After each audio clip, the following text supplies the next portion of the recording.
Welcome to the BCAM Podcast, where we believe better coaching always matters.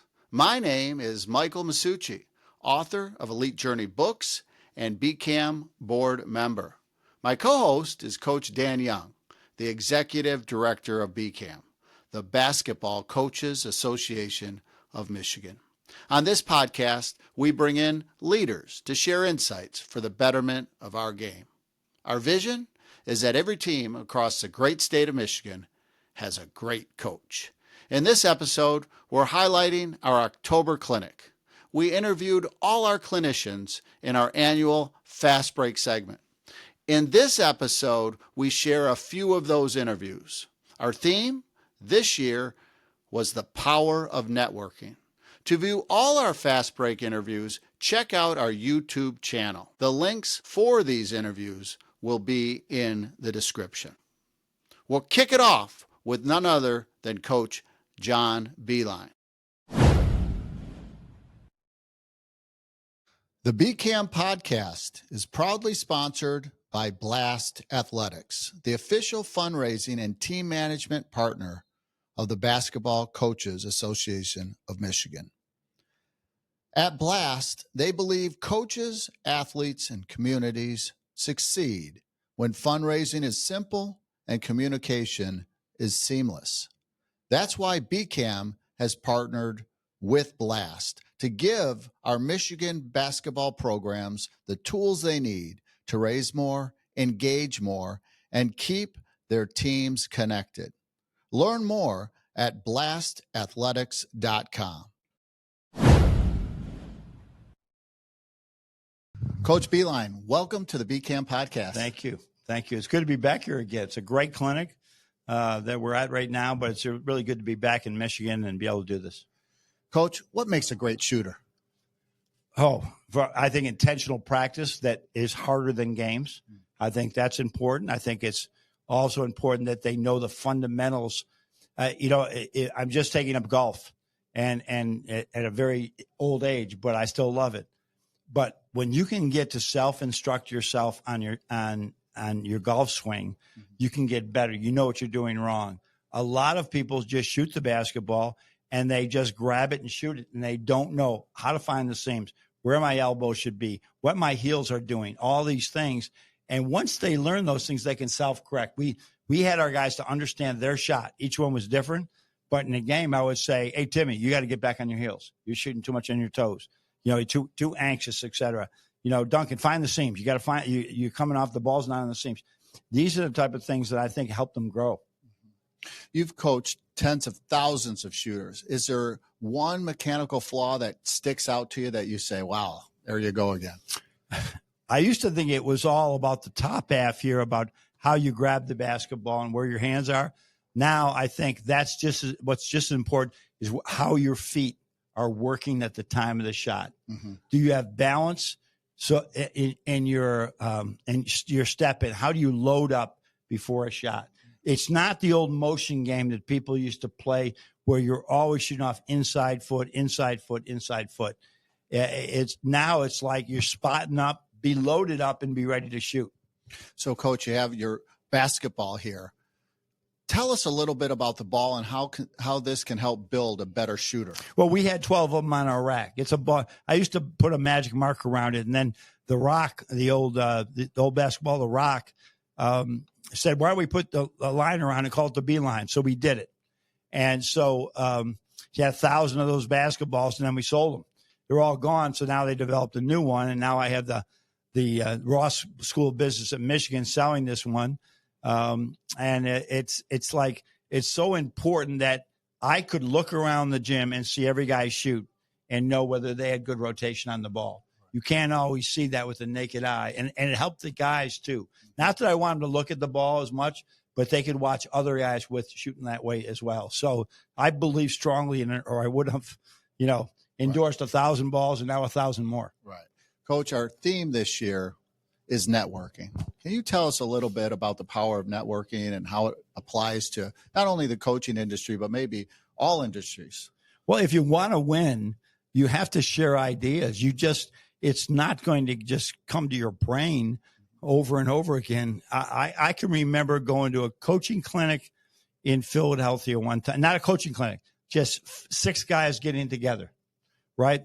And it was Fran Dunphy from he was at Penn at the time. It was Phil Martelli was there. Jerry Dunn was there. Was at Penn State. Several coaches. And this coach from Swarthmore, small Division III school, showed me a slide in the 2-3 zones. Here I have these brilliant high-level coaches. Right. Showed me a slide in the 2-3 zone. We used it all year. I mean, I wanted to hug I actually, when I saw him at the Final Four, I gave him a big hug. I mean, that was so big, but I got it from the Swarthmore coach. Right. So it is important that you get out, you meet other people. If you want to talk basketball, or jobs are opening all the time. If you want to improve your status or get a better position, you have to know people in order to do that. And I mean, know them in a good way, not just sending your card out. Go to their practices, get to know other people. Thank you for that, Coach. Thank you for joining the BCAM podcast. You're very welcome.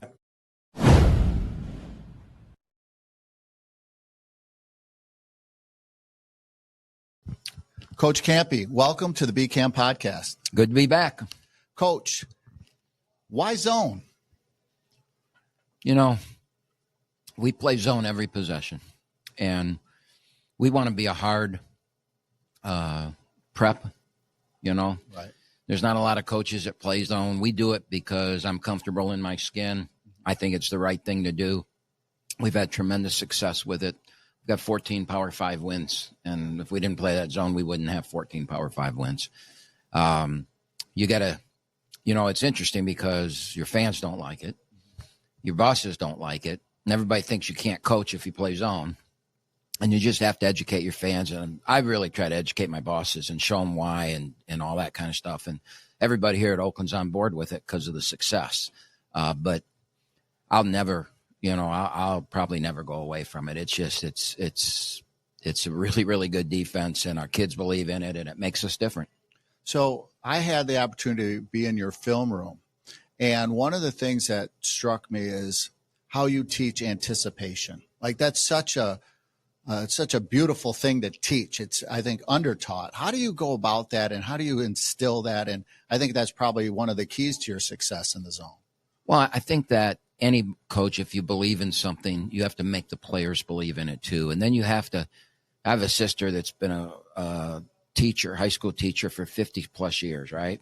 And she always tells me you got to tell them at least 5 times before they grasp it, before they understand it, right, if you really want to be a good teacher. So we just repetition on – not repetition on the fundamentals, but repetition on what they're hearing too, saying the same thing over and over to them, being consistent in your message. And, you know, we want to be the team that a pass takes place and I'm on the weak side of that zone. I'm trying to understand, and it's my job to teach them through scouting, what's that opponent trying to accomplish, right? Mm-hmm. So what are they trying to accomplish? So you know going in what they're trying to accomplish. Now don't watch and wait for them to do it and react to it. Now anticipate what they're going to do. And that ball goes over there. You know that through film study and that this guy's coming here, you go there and take that away. Right. You know, and if you make a mistake, you make a mistake. We've never shut anybody out, right? Like I've coached 1,400 games and I've never seen a shutout. Right. So the team's going to score, you know, so if you make a mistake and they get a basket, it's okay. Just we want you to anticipate. We want you to take ownership in what you do and how you think. Right. One thing that may cause coaches to pause is rebounding. How do you teach rebounding within the zone? And is it any different than man to man? Oh, sure. And there's in the zone versus man to man, there's no assignment of blame, right? As a coach, if a guy gets a rebound and you're playing man to man, you can assign blame. In the zone, you might think it's that guy, then you go watch a film and it's not that guy. So, you know, the big thing about I have learned over the years, if a kid wants to rebound, he'll be a good rebounder. There you go. It's kind of inbred, right? Yeah. I mean, if you're a rebounder, you're a rebounder, whether you're playing man or whether you're playing zone. And on the other side of that, if you're not, you're not. And what we try and teach in the zone is to hit, you know, just to hit somebody, just get in the way, you don't have to get it, but just don't let that guy get it, you know, which is similar to man. It's just how it happens is different. Right. Lastly, Coach, our theme this year is networking. Can you tell us a little bit about the power of networking and how you've used that in your career as far as players or coaches, and how that's just such an important part of not only our industry, but any industry? Well, I screwed up on that. It took me a long time to understand that. And when I first started and I was young, I was in my own little world, my own little cocoon, and I didn't care about anything else. I cared about, making this program great. And I didn't care. And as time went on, I realized that's really a bad strategy, right? And now, I got assistant coaches all over the NBA. I probably have 12 or 13 people that either worked or played here in the NBA. I've got guys all over the United States in college. I got high school coaches that have come through the program. And I've done a much better job with that networking thing. And the big thing for me now as I come towards the end of my career is to preach this, to let people know. I think it's the most important thing you can do. I mean, there is no other coach out there I dislike. There is no other coach out there I want bad things to happen to. I want to befriend everybody. I want to help everybody. I want to be part of a group. I mean, what we do is really hard, Mike. Right. You did it for a long time, coaching. And in this atmosphere today, it's harder than it's ever been. Right. We have to be each other's allies. We're competitors, and in that 2 hours, I want to beat you.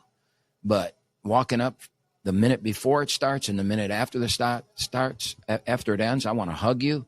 I want to communicate with you. I want to talk to you, and I want the best for you. And that's every coach in this business. And if we all thought that way, I think it would be a much, much better world for all of us. Yeah. I'm not being a hypocrite, in saying this. I truly believe that. But I'm also being honest. It took me a long time to get there. And I'm sure young coaches today were like I was when I was young. I want to do this. I want to win. I want to go, and you get caught in your own world. Right. And it's my job as an older statesman to try and, let them know that's probably not the way to do it. Learn from my mistakes. That's great. Coach, thanks for joining the BCAM podcast. Always the best in the United States. I speak at all these places all over the country. We got the best one. Yeah, I agree.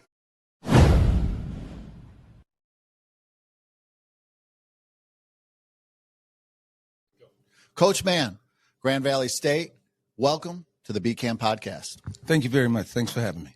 Coach, let's talk about the power of relationships. What makes a good coach-player relationship? Well, I think honesty is the number one thing. And a number of coaches I've seen in the past are maybe the term isn't scared, but for lack of a better term, I'll use scared to hold guys accountable and be very honest. I think for me, it's been maybe the best part of my relationships with players, because they know when you are honest, they know when you are half honest, and they know when you're lying, and they'll accept all of it, any of them. But what they need and what they know is the honesty. And here's the thing. Players really want discipline. Mm-hmm. Honesty begets discipline, in my opinion. And so when a player really wants discipline, they lack respect for those who don't give them that. So how do you go about that? And I think trust is the central word there. So you're beginning a relationship. How do you build that trust with a young man, his parents, maybe his coaches? How do you build trust with those people? Well, I think the first thing you do is talk about where you've been and how that happened. Mm-hmm. So your experience. Mm-hmm. And so you give your experience in terms of verbalizing your experience, tell them who you are, how you are. I think after you tell them who you are and how you are, you really get into the part, or at least I do. I don't know about all these other coaches, but I get into the part of what can I do for you? Mm-hmm. Everything in our program and everything in my career has always started with I care. And so I care enough to hold you accountable. I care enough to be brutally honest with you. I care enough to sit you down when you didn't do right. You see what I'm saying? Absolutely. And even when so let's say it's 3 players since I've been at Grand Valley that we had to part ways. those 3 players are still hitting my phone and I'm hitting their phone. The relationship is still super solid because they know that I was fair, I was honest. And so again, when you talk about the trust, that's what it is. And they know that they could trust me with their career, but they also know that they can trust me with the fact that, hey, this ain't the best spot for you. Mm-hmm. Let's get you somewhere and we'll help you. Let's get you somewhere where you can be better. I like that. So, Coach, our theme this year is networking. Mm-hmm. Can you tell us a little bit about the power of networking, the importance of networking, maybe not only in our industry, but across all industries?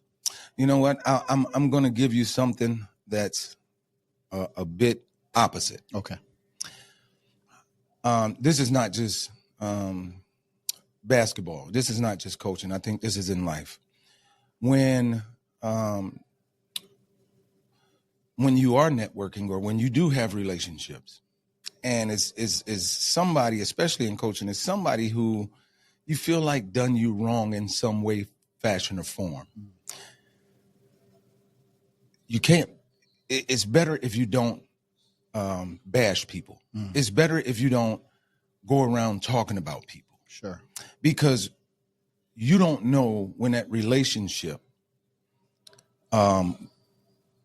will elevate you or you have to call on that person again.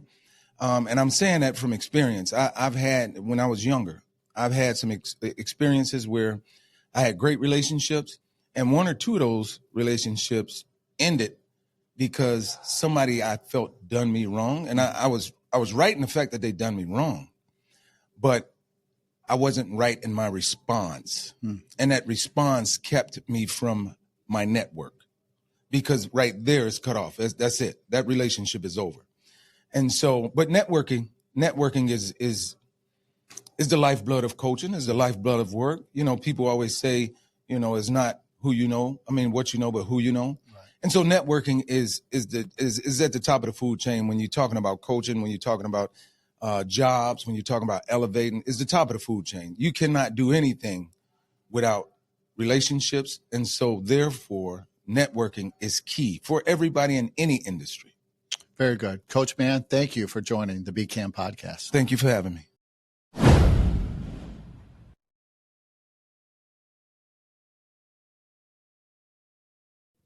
Coach Robin Fralick from Michigan State University, welcome to the BCAM podcast. Thanks so much for having me. We're so excited to have you here at the clinic. Talk to us about chemistry, team chemistry. How do you build a team that works together? Well, one of the most beautiful parts about the game of basketball, sorry, I have lost my voice, so bear with me, is it's a team sport. Yes. And the best teams win. And so it's this, you know, I get asked a lot, is basketball an art or science? Well, it's both, right? The science is you have to pay attention to data and analytics and how to be effective.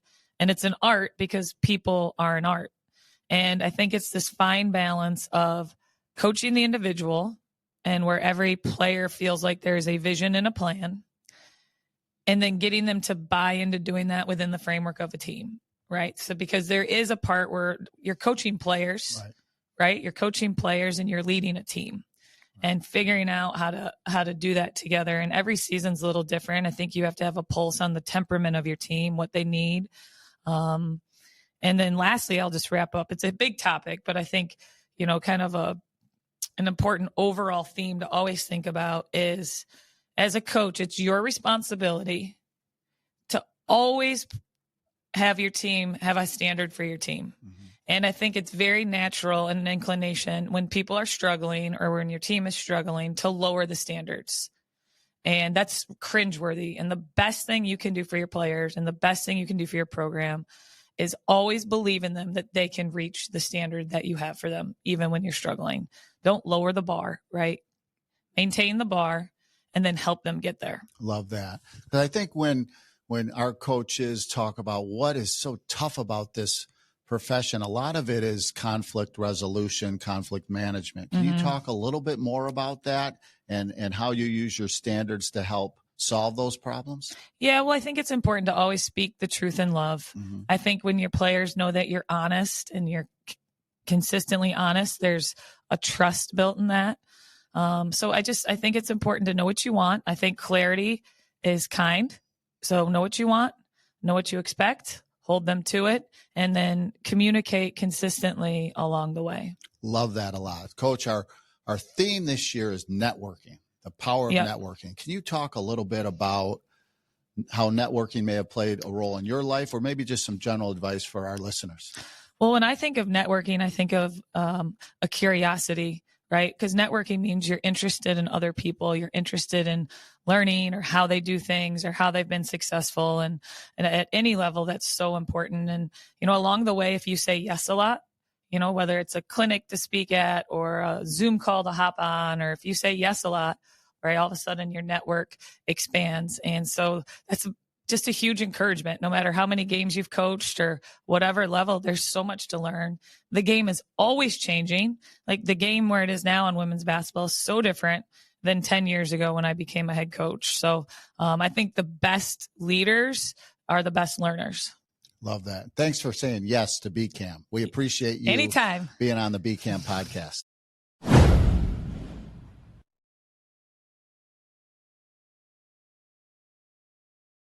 Coach Chris Holtmann from DePaul University. Welcome to the BCAM podcast. Yeah, it's good to be here. Good to be here with you guys. So, Coach, let's talk culture. How do you build a team? Like, what's the ingredients that make a great team? Yeah, well, speaking from kind of recent experience here, we had to start completely over at DePaul going into year 2. We had an entirely new team in year 1. And to be honest, that's priority number 1 when you take over a program, is establishing your culture and then reinforcing it on a daily basis. We all talk about it as coaches.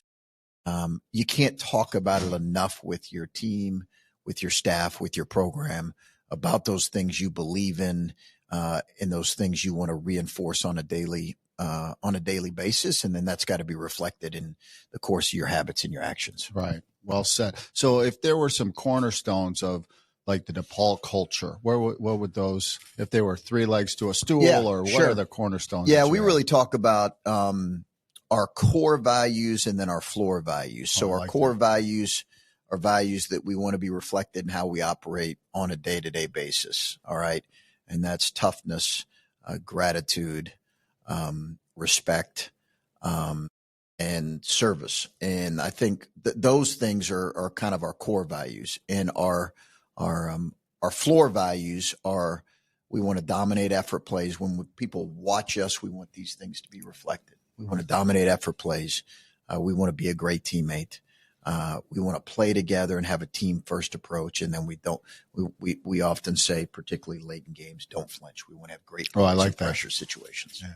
So here's one thing that I think young coaches really, I think struggle with, might be the right phrase, is holding players accountable to that culture. Yeah. Like, how do you go about establishing that accountability? Yeah, it's a great question.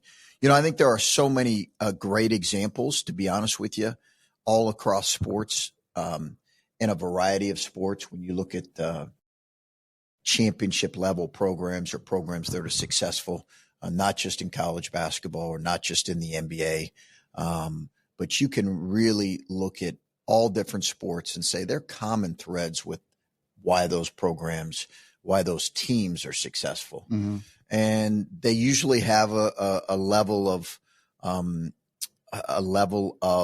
those things we talk about as coaches. Right. Team first approach, a value that you're playing for something bigger than your own personal endeavor and agenda.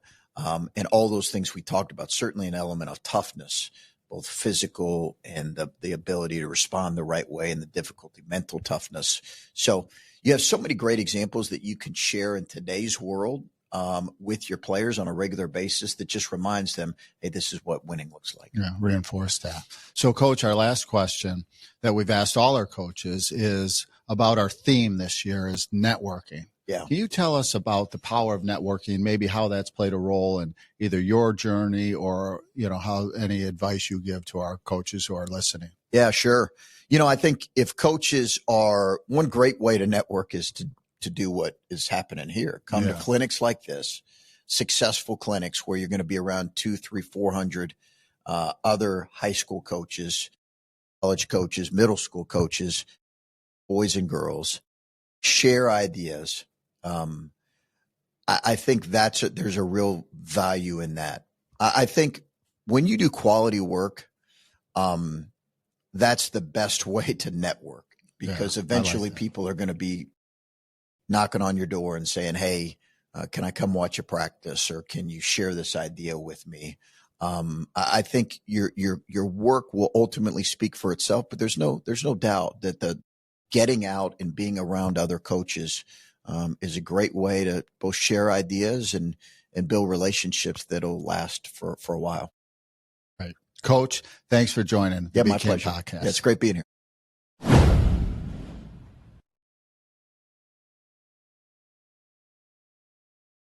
Coach Brad Wilson from Rockford High School. Welcome to the BCAM Podcast. Hey, thanks for having me. So, Coach, we're here at the clinic, and we got a lot of coaches here from all different levels, but they're all interested in how to build a program from the ground up. You know, think of high schools, you got freshmen, JV, varsity.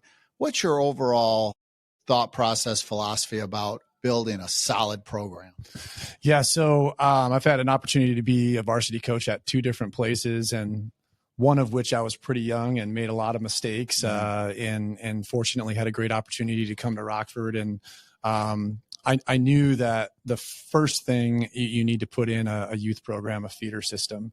In my opinion, that is the most important, critical part of any program. It's your lifeline, so to speak. Right. And so I put a tremendous amount of time and effort and sweat and tears into that program, where we have opportunities for kids to play basically year round from kindergarten all the way up. Wow. And so now, year after year, kind of like a farmer, we've plowed those fields, and now we can really reap the benefits from our crops, so to speak. And so I would say that would be a great place to start. The second thing is just know who you are and build an identity around it. If you're not excited about it, the kids aren't going to be. And so I'm a defensive minded person. And so our slogan is relentless, and everything that we do is based upon, controlling the controllables and playing as hard as we can with the right mentality, having the next play mentality, but then also playing up tempo and being really physical. And so I think when teams know who they are and they can really, capitalize on that, it gives you a really good foundation to win year after year. And then lastly, I would say surround yourself with people who are really passionate about the program. I've been super fortunate over the last 10 years to be around some great basketball minds, but also just best friends, people that are there for you during the good times, during the tough times, and can keep you grounded when you need them, and give you, sometimes I think as a coach, you get a little bit narrow vision with your philosophy and what you're trying to do. And sometimes they'll get you to step back and look at it a little bit more holistically. So I would say building a foundation with a great feeder system, build an identity within your program of who you want to be and believe in it. And then surround yourself with great people who are willing to be there for you. That's well said. Within your program proper, like the freshmen, sophomore, junior, seniors, and think about development. I think some coaches struggle with the tweeners. Like, she's a sophomore and she's pretty good, but she might not be as good as my 7th player. What do you think about the struggle between being on a varsity team, competing with the varsity players, or getting the playing time at the JV level? Yeah, I mean, that's a loaded question, and it's probably different in every situation. Sure. But I'm pretty transparent with our parents that the best players are going to play, regardless whether you're a freshman or a sophomore or a junior or a senior. We're going to train them, and the ones that are executing the best, the ones that are playing as a team, that have the best energy, they're going to play. And so if we feel like somebody is a freshman or a sophomore and they can help us win games, then typically they're with us, as long as their parents and that player understands that it's a process. Right. And maybe as a freshman or a sophomore, you're a number 7 or 8, and really highlight and showcase how they can star in that role, but also give them the vision of what that's going to look like as a junior or a senior, and just playing against better players and playing at a faster level and learning our system. There's a lot of benefits to that. But there are some kids that emotionally or physically wouldn't succeed at our level or wouldn't really fit into playing time in our top 7 or 8. And in those situations, typically they would play JV for a year and learn leadership skills and, you know, get more playing time. So I'm not sure if I really answered your question, but for us, we have a board and we look at, you know, all kids 9 through 12, and the best ones play on the varsity team. Well, so it sounds like part of that success that you've had with that is communication. They're very clear on what you expect and their role, and kind of if they're mature enough to handle that role. 100%. I think the more you can communicate, the better, and just being honest. Yeah. You know, not telling them what they want to hear, not being a car salesman, you know, but just truly telling their parents that you care about them and you're thankful that they're in your program and you want what's best for them. And this is where you see it. And this is the bigger picture, and this is the smaller picture right now. And as long as you have that communication, there shouldn't be surprises and, you know, angry parents coming up to you after the game because they only got in 4 minutes. They should know that well before the game ever starts. Right. I have to ask, relentless. What does it mean to be relentless in Rockford? Sure. Yeah. So, you know, it has a couple of different, we use it in a couple of different ways, but more than anything, you know, our mantra is we want to pressure the other team every second of the game. So that's pressing on makes, that's pressing on misses, that's having a fast-paced offense where the other team is under pressure relentlessly throughout. And how it's really tailored into our summer and our spring and our fall workouts is we're relentless with just being there every day and just showing up. You know, I think a huge part, extraordinary people aren't necessarily extraordinary. They just are committed at being there each and every single day and putting in the time to really, become a better player. Right. And so being relentless in that pursuit of greatness is another part of it as well. Love it. So we've asked all our coaches this last question. It's really our theme this year. It's the power of networking. What are your thoughts on networking, especially as a coach in this industry? I mean, we're here at the clinic. That's a network in itself. But do you have overall thoughts on networking and how it's helped you personally and in our profession of coaching? I know that I would never be here if it wasn't for the people that were here before me. My mentors, Coach Moffitt was here earlier. He was my high school coach back in high school. And he actually called me the other day and asking me about zone defenses. And I was just, or zone offenses. And I was just, wow, here's my high school coach asking me about it. And it was just kind of came full circle. But everything that I do, I borrowed from other people. And so I'm a big believer in networking. I actually meet with many of the coaches in our league every year, and we talk basketball, things like this. I don't think there's a better clinic in the state of Michigan than being here. So I take our staff here every year, but learning from others, there's a lot of value in that.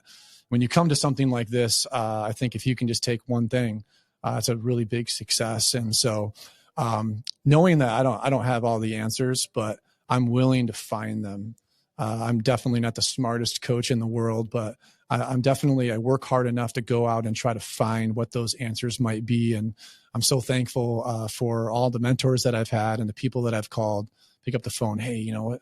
This certain team does this, you know, what do you do against it? And really just bouncing ideas off of each other. I think that's one of the best parts of coaching and being in this line of work. Right. Coach, thanks for joining the BCAM podcast. Yes, I appreciate it. Thank you.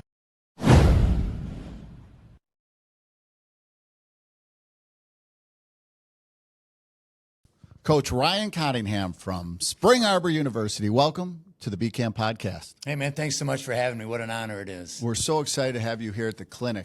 One can just feel your energy. I love it. Talk to us about being a transformational coach.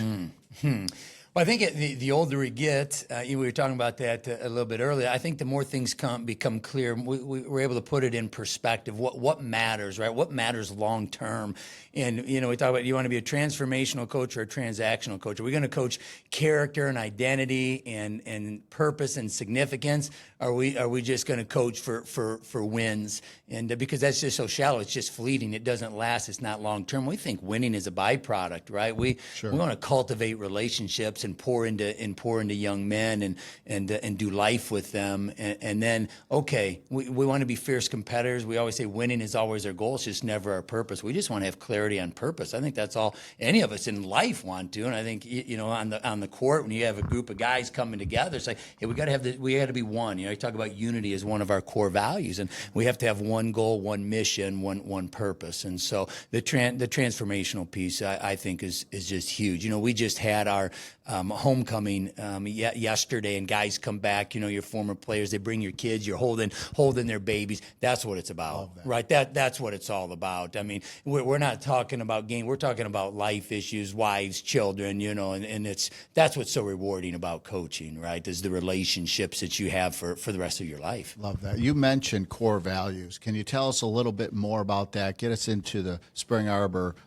window there. We can see your program up close a little bit. Yeah. So I keep things pretty simple because I'm not very smart, as my guys will attest to that. I always say surround yourself with good people, right, and then get out of the way. And so we do that from our associate head coach and Coach Stowe and our guys. They're just amazing. We talked to them about die to self. It's our mantra, die to self. And it's hard because we're so self-centered. It's the way and it's like, no, every day, not make it about me, right? And we were talking about fearless humility, and humility is all about serving. To be humble is to serve, to have that mindset, and to not what is in it for me, but how can I give, how can I impact and make a difference. So our three core values, they're quite simple. Integrity. Your yes has to be yes, and your no has to be no.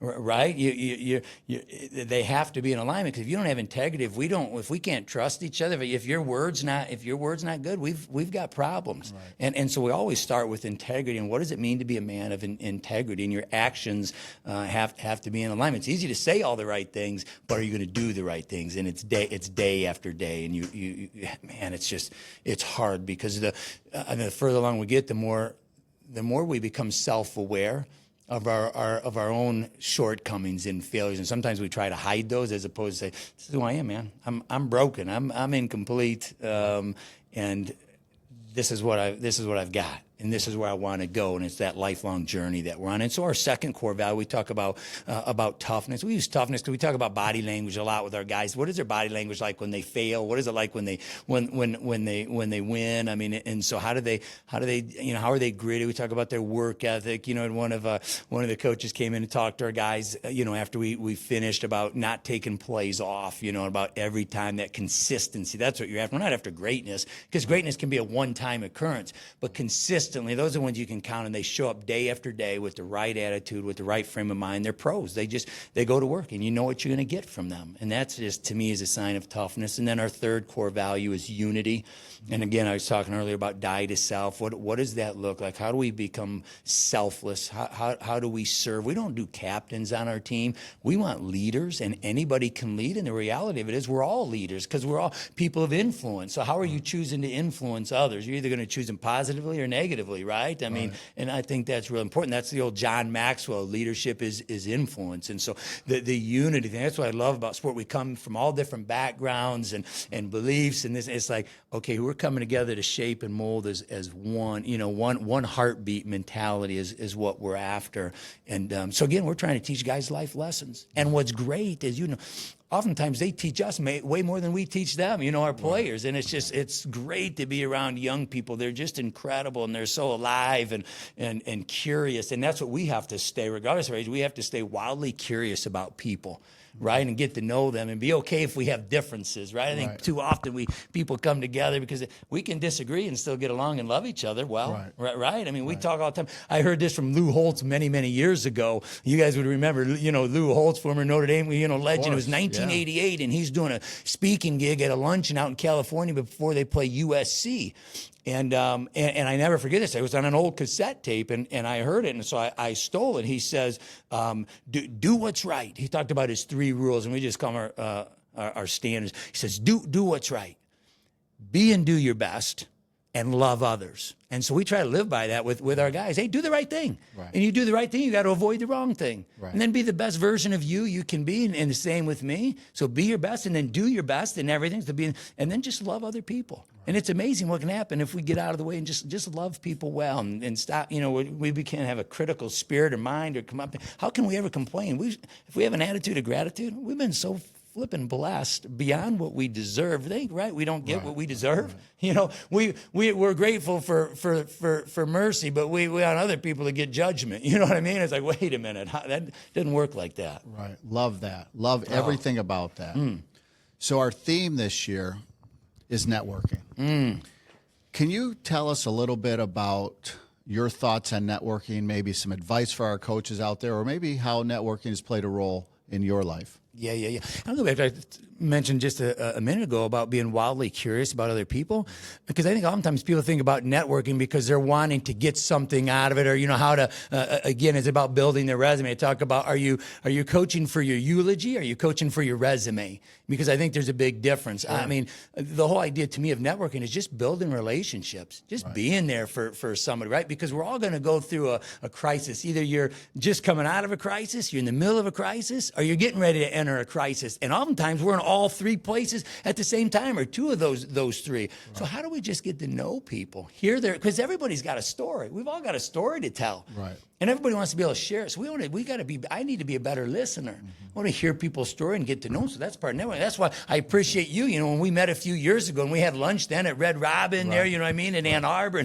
and Dan back here, and you guys, I glean from you guys. Again, if we have a learning posture, mindset, I mean, we're lifelong learners. Right? And we want to grow and glean from other people. I don't care if it's a new coach, if it's an 18-year-old freshman on our team that I can learn from. I just want to learn. Right. If you come in with all the answers, I mean, you're done, man. You know what I mean? You're just done. So networking is huge, but it just enriches our lives personally, and then we get to enrich other people's. It's that, how do we pour into each other's lives? It's crazy what we get back in return. It's just far beyond what we can imagine. I never forget this. I heard this story years ago at a clinic, like this, and I'm not sure which one it was, but it's back like when we used to be in Lansing. You'd go into a room, and then you'd just take notes, and they'd have the projectors up there, and they're doing winding the screen, the diagramming, just old school, but we'd be packed in there, and everybody's taking notes, and it was really good stuff. And I heard this story about guy comes in and sits down, and he's late, and he starts taking notes, and there's a guy next to him. He's not paying much attention, and he's just as fast as he can. He's frantically just taking notes, right? And just, man, as fast as he can. And when there was a break in the action, this young coach turns over and looks to see who's sitting next to him, and it's John Wooden sitting next to him. Here's the deal. Coach Wooden had already retired. He had already won 10 national championships, and he's still at a clinic taking notes, still learning. I mean, are you kidding me? Right. A lifelong learner. I mean, well after he was coaching, the people that were traveling out to meet John Wooden and his impact and influence. Are you? And that's the thing. Everlasting. It's everlasting. And so the platform that we have through sport to reach people through podcasts. Are you kidding me? Man, they say a coach can have more impact on a person in a year than most will on that individual in a lifetime. That's pretty powerful, but what a crazy responsibility that is too. I think we can't take that lightly. We think, I got to win this game. No, we're talking about winning in life, man. Yeah. Oh, well said, Coach. Thank you for joining the BCAM podcast.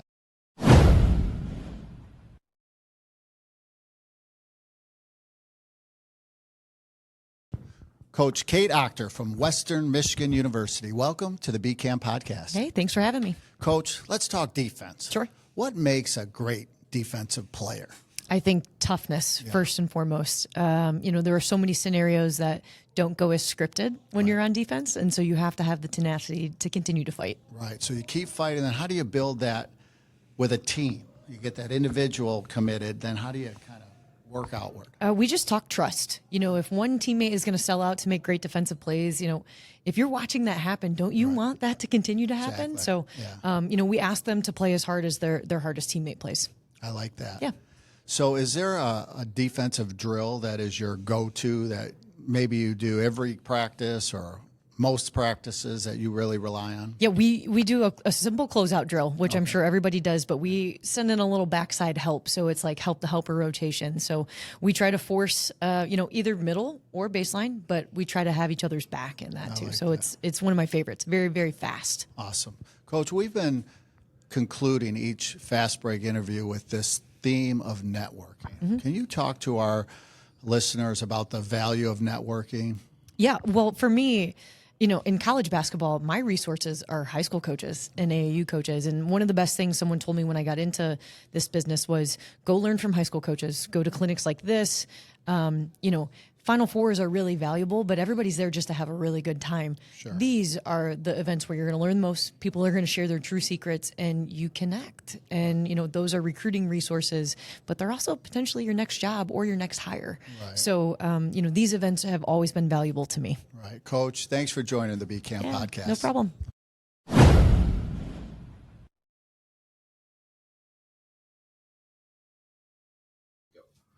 Coach Zak Boisvert from St. Louis University, welcome to the BCAM podcast. Oh, glad to be here. Michigan's been good to us. We got a really good freshman right now for us, so glad to be here in the great state of Michigan. Great to hear that. Our coaches work hard. So there's an old saying, knowledge is power. And watching you out on the court, watching you guys at practice, you can see that you just have a lot of basketball knowledge. Tell us how you build that brain of yours around the game. I think everything is going back, and you got to watch your film. And I think there's so much that can be said about diving in. There's no secret to it. It's diving in, watching your tape, watching your film, watching your practice film, being diligent at watching that film every day, trying to find those answers. As a coach, we're veterinarians. Our patients don't talk. All right. So, and what I mean is you got to watch that film and you got to be able to diagnose those problems and give your guys solutions.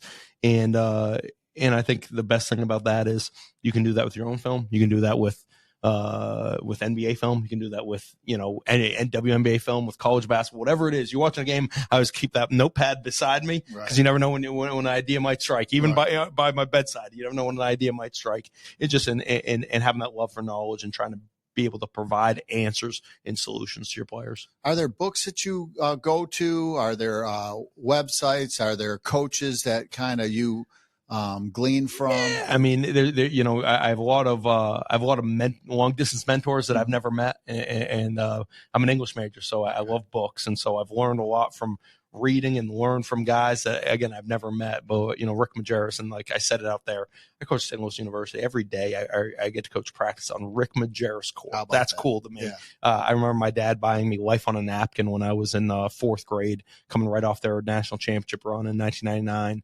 And that book had a profound impact on me and shed some light on, like, hey, here's what it is to be a college basketball coach. So books, Synergy. I'm a nerd. I watch it all. If it's got a round ball, I'm watching it. So I love to watch the EuroLeague. I love to watch great coaches. This game it's so well coached, and you can learn from so many different levels. So to long-winded answer, a little bit of everything. I love it. So you spent 5 years at West Point. Maybe the premier leadership institute in America, perhaps. Yes. Maybe some West Point lessons for our audience. Yeah, I mean, and the place had a profound impact on me. Coach great kids. It's a professional highlight of my life. Coached 5 years, had a winning record against Navy. Which being there, you grow to stain with ultimately, obviously, respect for the Naval Academy. I named my dog. I got a dog at home that's named Army after West Point, and I think the thing that sticks out to me about West Point is, and it's a cadet creed, choosing the harder right over the easier wrong. I think if you do that in your life, if you choose the thing that's right, even though if it's a little bit harder, a little bit more inconvenient, a little bit, if you do that consistently, choose that over the easier wrong, you can get so much done in your life. Another thing that comes to mind is you win with people. Mm-hmm. You win with people. You surround yourself with excellence. You're going to rise to that as well. And if you go to Air Force, you're going to see these great you're going to see these great planes that they built. You go to Navy, you're going to see these unbelievable ships because that's what they do. You go to West Point, you see statues of people because that's what they do. They may, they invest in people. You said the preeminent leadership institution in the world. That's what West Point is. And the place had a profound impact on me. Named my dog after the place. Root for Army in every sport now. They won today in football. I was watching it when I landed. They beat UAB, so I'm pumped. I became an Army fan through and through. Love it. So lastly, we've been asking every coach this question. It's our theme this year, the power of networking. Yeah. Tell us how networking has played a role in your professional journey. I mean, I think I have a theory. I've never turned down a basketball opportunity. And I work at St. Louis University now, and the seeds of me working at St. Louis University go all the way back to 2014. I was working at the University of Maine, and on our off day on Sunday, I drove 4.5 hours down to go to a Boston Celtics training camp because that was the only day I could make it work with off day. And I sat down at a Boston Celtics training camp, and I happened to sit next to there was this bald, pudgy guy sitting next to me. And the first session ends. We had talked we had spoke a little bit during the practice, and basically says to me, he goes, "Yeah, I don't have a car. Do you want to go grab lunch?" And I said, "Sure." And he introduced, and I realized I didn't know his name. And so he introduced himself in Josh Schertz, Lincoln Memorial University. Fast forward 5 years later, we build a relationship. 5 years later, he offers me a job at Indiana State, led to the job here at St. Louis. So, and it came from just happening to sit next to each other. So the power of networking is never turn down a basketball opportunity. And then I'll say this, go to practices. There's nothing better. There's no better learning that you can get from going to watch a guy run a practice. Because one thing is, you go on Synergy, you watch a set play. That's cool. You see it on Twitter. You see a set play. Set plays happen. The good ones happen once a game. And I'll tell you this, they're not working against the best team in your league. Go and being able to go to practice. Practice happens every single day. How do they run practice? What's the demeanor? What's the culture? Go watch practice. It's a great way to network and learn. It's a great way to network and get to know people.